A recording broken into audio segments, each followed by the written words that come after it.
This is Get In The Mecha, the weekly anime and manga show where we take things one step further. I analyze everything from arcs to OPs to episodes in my wacky but enjoyable quest to make sense of all of it. Welcome back to Get In The Mecha. I'm your host Jamal today, and in today's episode we are looking at something which I've wanted to look at for a very long time, and these are camera lenses. This is going to be a very analytical episode, as you can tell. It's a very dense episode as we have a lot to cover, and also it requires a lot of analysis of very specific things. So if you're not really into that and you're not really into very hyper-specific analyses of things within anime, then I do recommend clicking away, or maybe just skip this one out. However, this will be episode 70, and I'm very excited for that. So what I do want to discuss in today's episode are a few things. I want to talk about what exactly makes the lens so important. What value does changing lenses or using a lens in a specific way within an anime affect our understanding of it? I don't want to give too much away, and I think it is probably the best thing to just dive right into the content. Before I do start though, I do want to say thank you for 70 episodes. 70 is a bit of a random number, but it feels like we are finally getting to the latter end of this season of Get In The Mecha, or the stretch of 100 episodes, and it doesn't really feel real that I've come to sit down 70 times to talk to you guys on a podcast. And so that's been about, 70, 75, if not 80 hours of content, probably about 70, but even so, it's been a really fun journey, and I really just want to continue the momentum, and that is why we should get into this episode. So let me stop procrastinating here. Here is the episode for this week. That is episode 70 of Get In The Mecha. Why camera lenses matter in anime.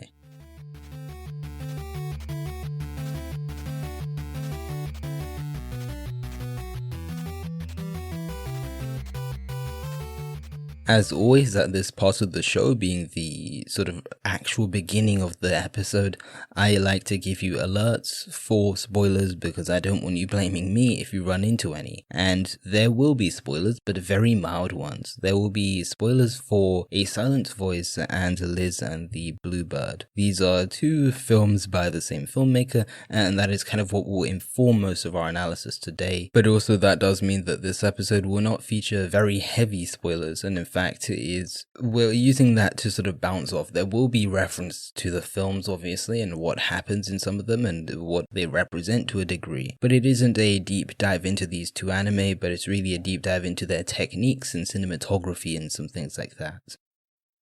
The camera and the lens have always been two very important parts of film. It is the arguable fundamental thing that we need in order for a film to work. And the lens is of very high importance. It is basically our eyes into a scene. It also manages to control the narrative to a degree. And it's important to note that even though, yes, we are seeing things from what is an audience perspective, that lens or that camera, or the combination of the two, which it always is hardly ever, if never, neutral at all.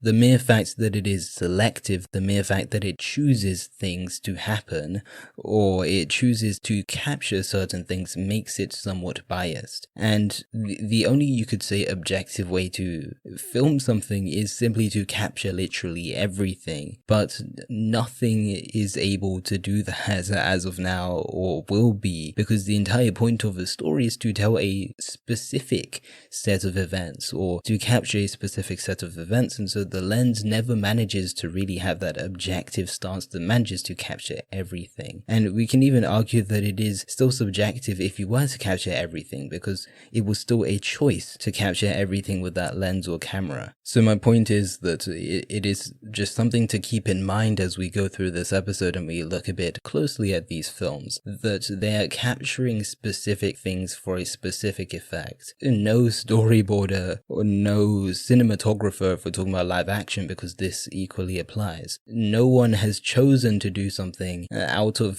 some arbitrary choice, or yes, we can argue choices are arbitrary, but no one has chosen something with the intention of it being something else. They chose something because it is that thing, because they intend to communicate something through that very shot. There is a section, or there is some sort of discussion around camera work within the anime community, I won't deny that, but there is hardly, at least from what I've seen, if there is any, please show me.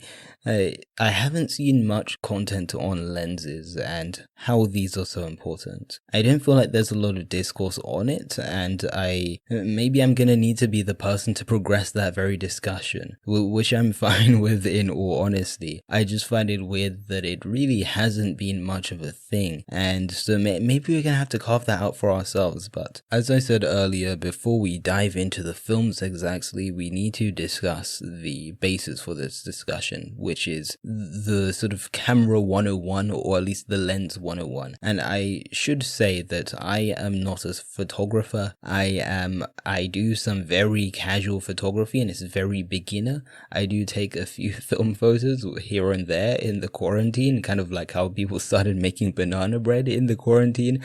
I'm that with film photography, but I am by no means a photographer. I'm by no means a videographer or anything like that. I'm not trained in the media or anything like that, so do take that in mind when I am discussing cameras and lenses and stuff. I'm obviously going to try and be as accurate as possible and not provide misinformation, but I am not speaking from the perspective of a camera expert, because I literally own one camera, and it is a film camera. So just know that this isn't going to be like those cinematographer breaks down scenes, because I don't have that experience. The Wikipedia definition for a camera lens is quite solid. It defines it as something attached to a camera body and mechanism in order to create images, and I guess that is applicable to photography, but in our case we're thinking about video, so has the ability to shoot video. If we are talking about sort of cameras today, whether being mirrorless, DSLR, you name it, the ones that wouldn't apply obviously would be film, but the Wikipedia page makes this out to be very physical, and that is true. I'm not really taking away from that. But what is good, or what is very interesting about anime, is that the camera and the lens and these mechanisms don't exist, or at least they're not physical. We can say that prior to the massive switch to digital, the digital way of producing anime, not only in how it's animated or what it's animated on, but what I mean how it's filmed, literally filmed. We did have cameras within the process, which would take pictures of the cells, and those would be put together, and that's how we have an animation, because it's a series of drawings. So the basic logic behind that is that we take pictures of every drawing that we have, and that is what makes the animation. It's very simple. But even with that process, it's key to acknowledge that there has never been a physical presence of a camera within the actual realm of animation. For example, if you are watching Tezuka's Astro Boy, it's very likely that the process was through the way I previously mentioned, being through literal photography to build up the animation and then put it together. And as obvious as it sounds, it's very essential that we know that there isn't literally a camera within the actual world of Astro Boy. I haven't seen it, but I just used an old example. We don't actually have a camera within there, and I know that sounds very pedantic, but it's key to acknowledge that that physical presence has never been there. And so in animation, the lens and the camera is emulated. It's a construct of our sort of imagination, or at least we are emulating it through drawings, and that is a very important thing, because that means that we have a lot of possibilities when it comes to how we can do things. There are obviously always restrictions in productions, but I mean theoretically, it means that we are not bound by physical limitations. We're not bound by, okay, yeah, do we have the camera that can actually do this and shoot at this frame rate in order to do this? Or do we have a camera that can fit into this very tiny hole in order to capture a key going through it? We don't have those things to worry about, because we are assuming the position or the camera or the animators assuming the position of a camera. We can also apply this to storyboarders as well, but they're assuming the position of a camera of any size, of any proportion, in order to match the shot which is appropriate. So where exactly does the lens come into this? It is very hard to make sweeping statements, as there are so many different types of lenses and things that do different things, and different lenses that are more appropriate for capturing some things than others. And so I can't really make a general statement about lenses, because as real life goes and as animation goes, lenses vary, and there are so many, and almost every lens is different. I say almost, but most lenses are different, and so as a result, we can't really put our finger on what is the very specific purpose of every lens, despite its very basic purpose. But in the context of animation, I would say that it does two things in particular, or I've reduced it down to two specific-ish sort of things. The first is that it manages or regulates the interplay between layers. That sounds overly complicated now I read it from my notes, but I think we can use this as the definition of animated works in general, at least a very specific definition. If we were to refer to animation, anime is a meta within animation, so we can define animation basically kind of as the interplay between layers. I don't think it fits every context, but I do think it does encapsulate a lot of how anime production works. From a production standpoint, anime is basically built in layers. And just to simplify and make it a bit more visual in my explanation, it kind of builds its way up. In the animation process, it still does have this very systematic process where we have the layouts, we have the corrections, we have the gengas, and we have the coloring, and then we have the compositing, and so these all build up together. And then we have the actual layers themselves, which we're not going to be touching on these directly, but it's good to know when we are thinking about lenses. Basically, what I am trying to say is that lenses allow us to really get close to this layering process, and the lens is what selects what is in focus and what isn't, and what layers we see more, and what layers we're also able to understand. It toggles our understanding of what is in frame because it focuses on a specific layer. If there's a shot that wants to show us the backgrounds in focus, then it will do so. And the lens will compensate for that, and vice versa. This relates, and it's also a much shorter point, but it controls how we perceive a moment within space and time. Basically, it affects how we understand a scene. As we said, the lens has a specific agenda, and the only sort of specific, or the only sort of lens we can call relatively objective, depending on your viewpoint, but I would say, at least in the context of how we're talking about it today, I would say that is human vision. There is something that there is not more we can get from human vision in its authenticity. It does get very weird in debating it because, okay, is human vision objective? How do we know we don't all see the same things? But I'm not going to be talking about that really. It's just the fact that in comparison to human vision, the lens obviously looks a lot different, or maybe it does look the same, but its intention really is to contrast from that one position and distort itself from what we understand from sight, whether that's in colors, whether that's in its distortion, and that also affects how we feel about a character, how we feel about a location. And so the lens basically is very intentional. It has a job to make us look at things differently, and we fall into that trap passively. We don't even know that we're doing it when we're watching something, because everything is storyboarded in a way that allows it to be this comfortable experience where we're seeing things that we want to see, or at least the filmmaker in question is guiding us through what they want us to see, and a lot of that is because of the lens being used.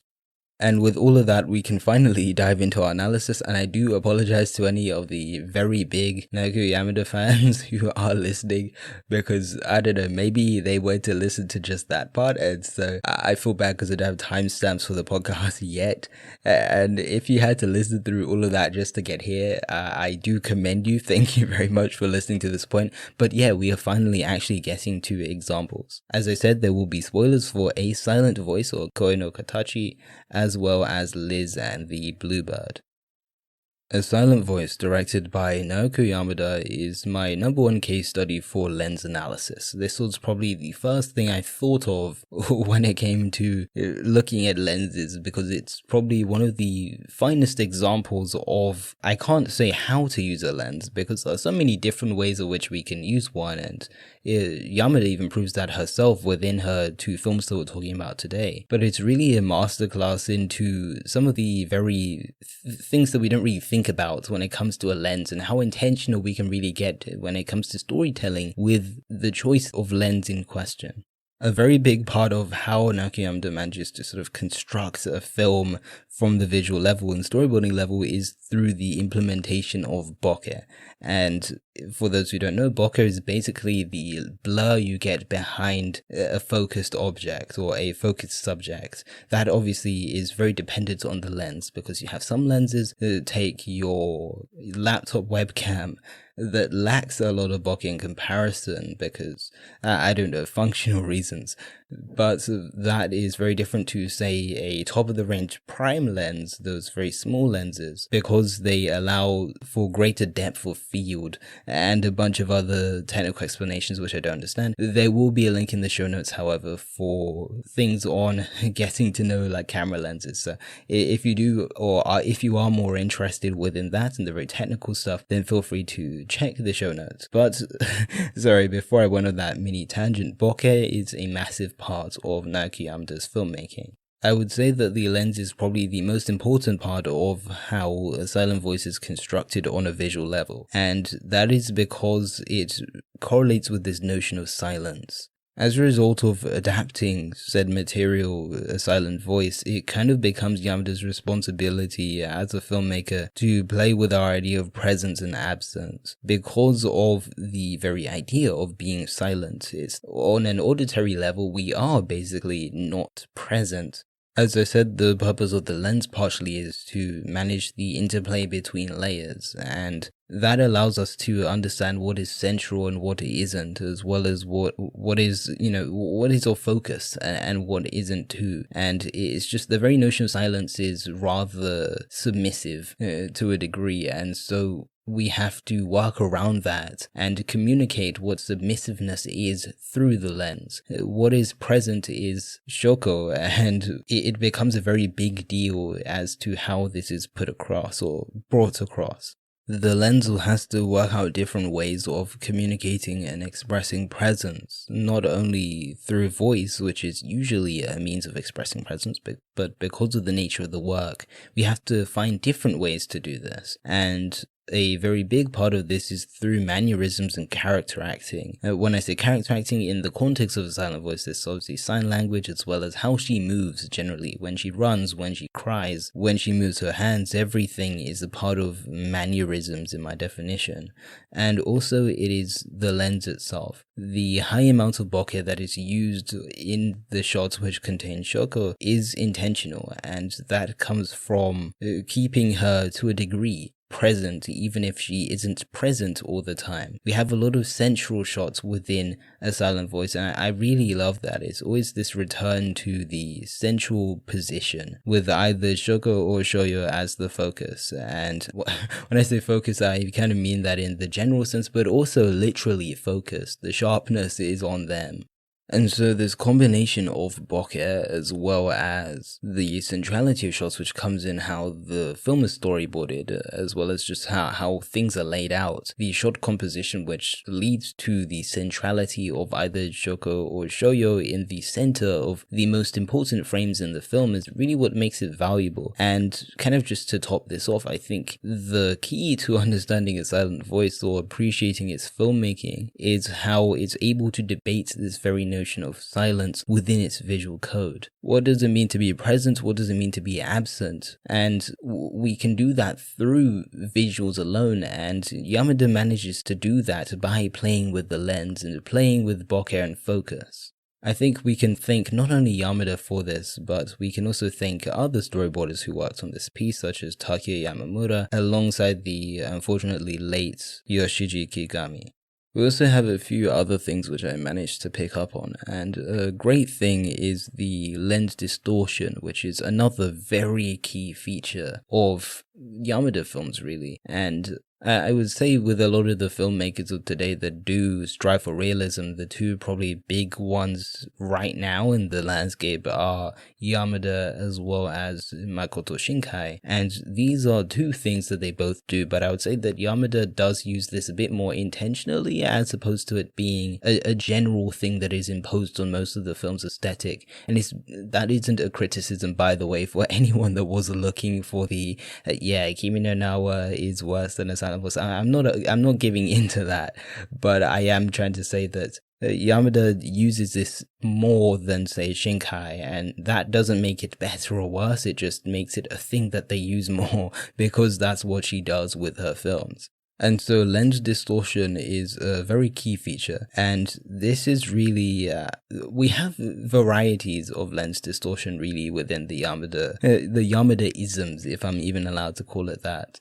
I would say the very basic lens distortion, which occurs throughout most of the film anyway, is really just an attempt to emulate the subtleties of things. We did discuss in our character acting episode, which I also do recommend, we talked about Yamada trying to capture the very subtleties of life, and I completely still agree with this today. I do think that the argument, or at least that line of reasoning, it does need a bit more development, and I'm still trying to make the connection between it, but I would say that it does feel like it provides a degree of authenticity, that the camera is somewhat agendaless, and even though we can't have an agendaless story, the story always has an agenda not meaning in the, like, political context you see on Twitter, like, yeah, it has this XYZ wing agenda. No, I don't mean that, but it has a purpose. It's set to do something, and so we can't have an agendaless story that doesn't have any motive in mind. It obviously is trying to communicate something, but it still feels rather subtle. It's an attempt to strip back the very film element. It tries to bring us in the room itself by, or at least right next to the camera operator's chair. Not even chair, like just next to the camera operators, we see the film firsthand, almost as if it's like raw footage. We see that the lens is still distorted, that hasn't been figured out, and so it does feel rather authentic and natural, I think, because of that. Again, this is still something I'm trying to figure out for myself, so please don't expect a perfect answer.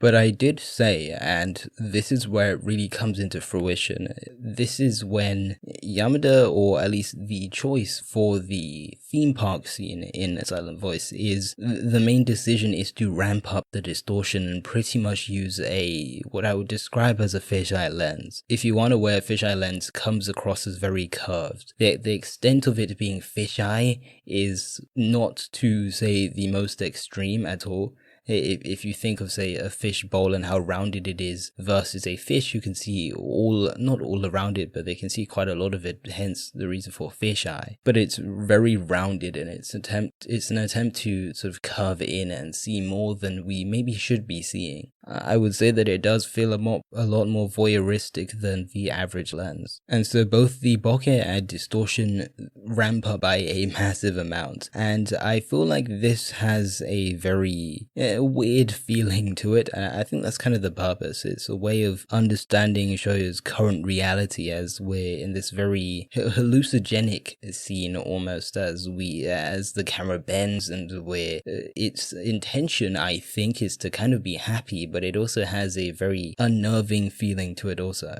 However, there was something that I did realize a bit before we kind of move off from this topic that I found really cool about the fisheye lens and this scene in particular and how it relates to the rest of the film. And by the way, if you are still here and by the way, if you are still listening and you haven't watched A Silent Voice, probably do that first, because this will give away a nice chunk of the film. Maybe not explicitly, but it probably will be something that I would prefer you listen, at least watch, for yourself, rather than me describe it to you. Just to repeat it, it does feel like Yamada's feeding us raw footage, basically, like it came straight off the camera, uncropped and still full of green. But what I found really interesting about this is that, yes, we can view it as this raw footage analogy and very authentic, which I do agree with, but it also has this, a lot of the cinematography of A Silent Voice does feel like it revolves around water. Water in the case of this notion of silencing and suppression, it fits perfectly. I think it's a real way, at least as we get further into the film and we get closer to this theme of water, as we have many characters jumping into the water for specific purposes, as it creates the very impression of being suppressed and having everything muted around you, not being able to really experience what you want to experience because you're drowning in emotion, you're drowning in pain every day.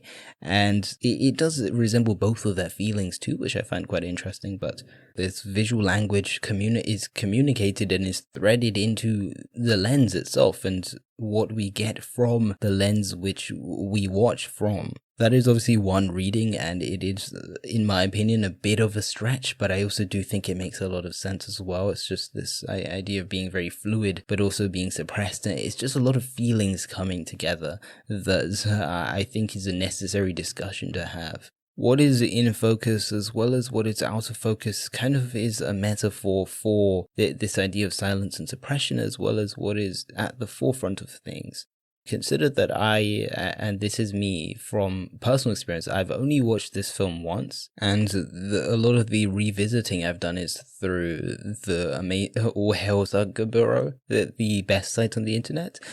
But a lot of the recapping I've done is through looking at the shots from there, rather than actually watching the film all over again. And that does sound rather disadvantageous, but I think it's how you're able to do that. You're able to understand the film and understand it from that, and how the lens is used is a means of communicating what is of importance. And it kind of does sound like the very basic understanding of what the lens is. The lens puts things into focus, but when we add a conceptual layer to it, what really is in focus is the person and the person's identity, and we get a sense of identity and importance and presence from the lens as well. So it's more than just the interplay between layers. It's valuable, yes, but we have to remember that each layer contains a lot of thematic weight. And so when we get to that final shot with Shoyo walking in, basically, I don't say up to the camera, but he's again central into the frame as he takes his hands off his ears, as he's finally able to face the world. Everything regains focus. Everything is kind of more importance again. Everything is present. And so presence and absence is the big thing that comes out of this sort of lens analysis of A Silent Voice. And then we come to our second film, and I'll be honest and say I don't think I have as much to say about this one, but I would say that the points are a lot more clearer, maybe, or I feel a lot more passionate about how the lens is used by Yamada in this case, or maybe I'm just imparting my preference, maybe. I don't want to rock the boat, so I'm just going to keep that to myself for now. But I kind of do, on the basis of how the lens is used, I do feel more passionate about Liz and the Bluebird. Despite this film coming from the very same director and storyboarder, yes, Naoko Yamada, I've said her name so many times, but you gotta give her that credit. A good thing to note, and kind of something which I alluded to, is how the lens just operates very differently. Yes, there are some overarching things that are similar about the style of the two. You can tell it's from the same filmmaker, but I think it is of a lot of credit to show that she's able to adapt to what she's making. It's not a preset of lenses, a preset of lenses or emulated lenses for every film. It's adapting to the context and environment of the narrative to which she's coming out with in order to create good effects or maximize the effects or message you intend to create. And so I just think it's a very good thing to acknowledge that even though this is the same filmmaker, they're not employing the same techniques in the same way. They are just using that intentionality to inform how they go about putting this film together, at least from the visual perspective alone. The biggest part for analyzing the lens for me really comes from the final performance scene, probably the most famous scene in the film, when Mizore and Nozomi are performing at the same time, and there's a lot of focus on them as this is a very big moment for them. This is the moment where Mizore finally acknowledges that, or she kind of finally takes off as the bluebird, and it's weird because we kind of had this weird role distortion throughout the film where we kind of suspect that it isn't Mizore that is the bluebird, even though yes, the imagery implies it, but we kind of think it's Nozomi, or I did anyway. That's kind of how the metaphor reversed itself to a degree, and then we finally see her take off and acknowledge her potential and really own it in that performance. So we have a few things to establish about this scene. The varying depth of field is the probably most valuable thing to come out of this analysis. If not, it will be another point that comes a bit later. But the depth of field is what really enhances our understanding of the character through something that isn't character acting or the character moving itself. And it's weird because in that very character acting episode, I did add a lot of emphasis to how character acting is overlooked. And I still agree, but I think what's even more overlooked is how the lens is used to capture the very character acting we see on our screen. So there are a lot of layers to this thing. It's quite easy to suss out this technique. There is a different amount of depth of field, or there is a different depth of field for when we see Nozomi in comparison to when we see Mizore, and this partially because of the distance of the camera, but even so that communicates the same sort of message, that because of the lack of depth of field, meaning less blur or less bokeh from the Nozomi shots, it feels, or we're able to understand that she's distracted and everything around her is a distraction at the moment. She's daunted by those in the context of the performance, whereas we get a really good sense of the state of mind of Mizore as the bokeh is like so thick and the blur is there's just so much of it, and that allows us to understand the character not only through the auditory level, or at least from understanding her through the music and passion she has within her character acting, but it's through everything around her. It's sort of a relative view of the environment, and from the environment and how the environment is captured, it shows that it doesn't really even mean much to her right now because she is in the zone and focused. However, where it gets really interesting, and what I think is probably the most interesting use of the lens in this film, what I love about this scene is the use of manual focus, or what looks like these manual focus shifts. Autofocus is obviously a massive thing these days.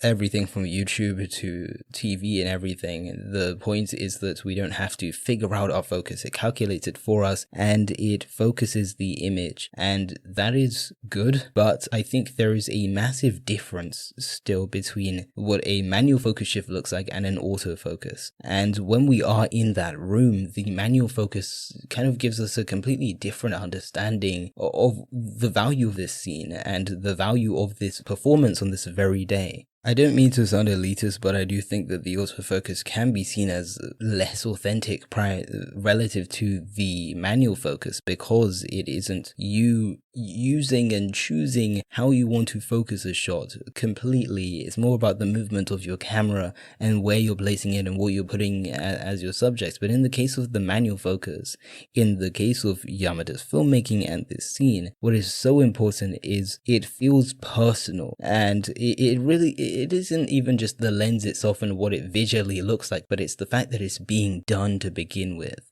We do have what feels like these manual focus shifts, as well as this swaying camera that feels like an actual camera, as if someone's trying to be really still in holding it, even though that's a bit more hard to emulate. And it feels like there's someone literally there filming it. It makes it feel so much more intentional, as if there's someone there who genuinely cared to alter how we understand this scene, and they they genuinely cared to show us this moment, as if someone came there on the, I don't know if it was Saturday, or at least on the weekend afternoon, to show us what was happening in this magical moment of Mizore taking off. Someone was there to film it for us, and when we see like the girls crying and the focus shifts, crying to then moving on to her instrument, there's a manual focus shift to capture that very thing. And this is something I've actually personally done in terms of filming things. Getting a manual focus shift is so cool when it comes to a moving object, because as we get closer, something becomes out of focus because it needs to sort of compensate for the distance and then change the focus. I hope that sounds okay. But because of that, achieving something like this is difficult, but it's also very cool, and it shows human presence there, as if someone genuinely thought, I'm going to make sure that I keep this object in focus because I need to capture this event. Analyzing the lens in Liz and the Bluebird, I think it just adds a completely new layer to our understanding of this short scene. It's like a few minutes, but what is of value is how Yamada manages to really up our understanding of the importance of this scene through the lens alone. My final sort of insight for this podcast before we end here, because I'm going to go to closing thoughts, I'll explain that all later.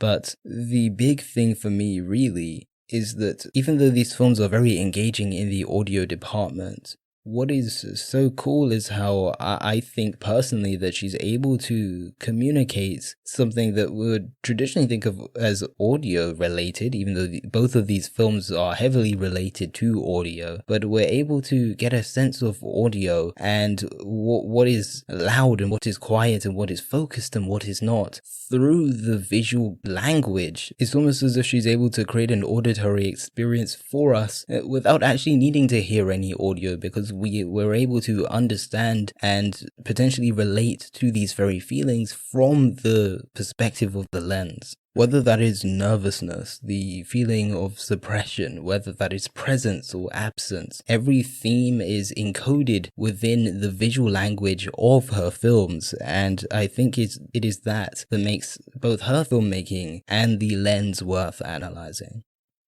With all of that, that has been the very long analysis for this week. I hope you did enjoy this one, and I definitely did. I got very passionate at the end, as you could hear. I really got very hyped about this because I wanted to share it, and I think it's a very big thing that we don't talk about this more, and I feel like it's just not spoken about enough, and sure, that benefits me, yes, but I think there is so much to go into this. There is probably some of the most interesting and thought out filmmaking I've ever seen encoded within these two films, and yes, these films are powerful. Not necessarily my favorite films ever, if I'm just to be transparent, but they are definitely powerful films. I'd be lying if they weren't. But from the perspective of filmmaking, these are equally as deep, and I don't feel like I personally just don't think it's discussed enough. And so I am very happy to have delivered this to you, and hopefully you can get value from my analysis. You don't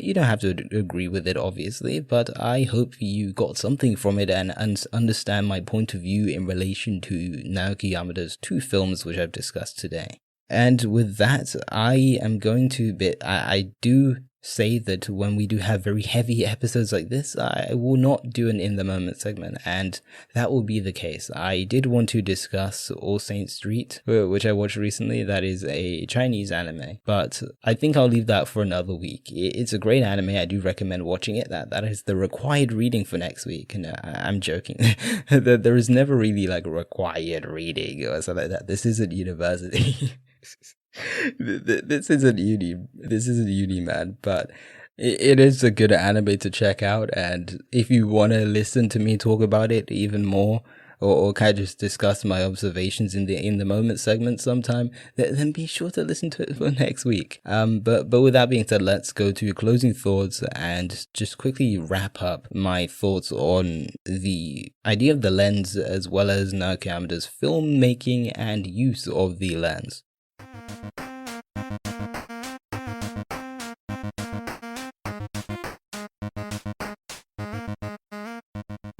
The lens is probably the most important thing I've come across in a very long time, and weirdly enough, it's hardly spoken about. Why it's not very spoken about, I'm not very sure. I think because we do have a lot of other means of discussion, or there are a lot of other discourses in relation to anime.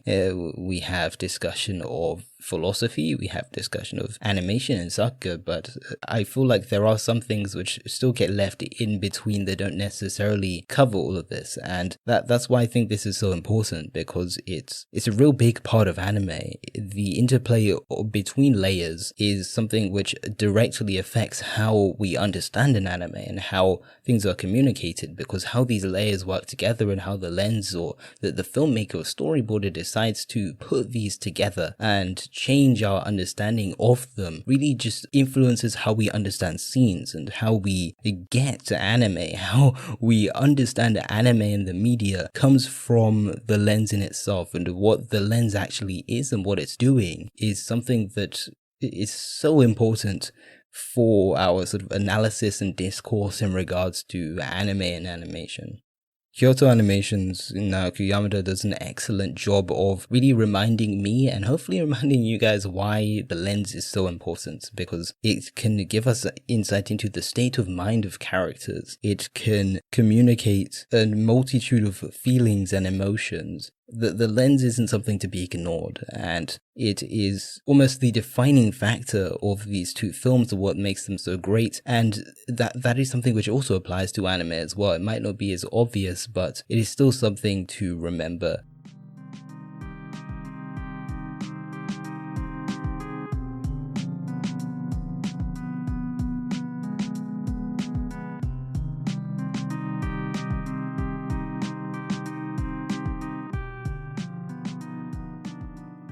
Thank you for listening to episode 70. Yes, you heard it right, 70 of Get In The Mecha.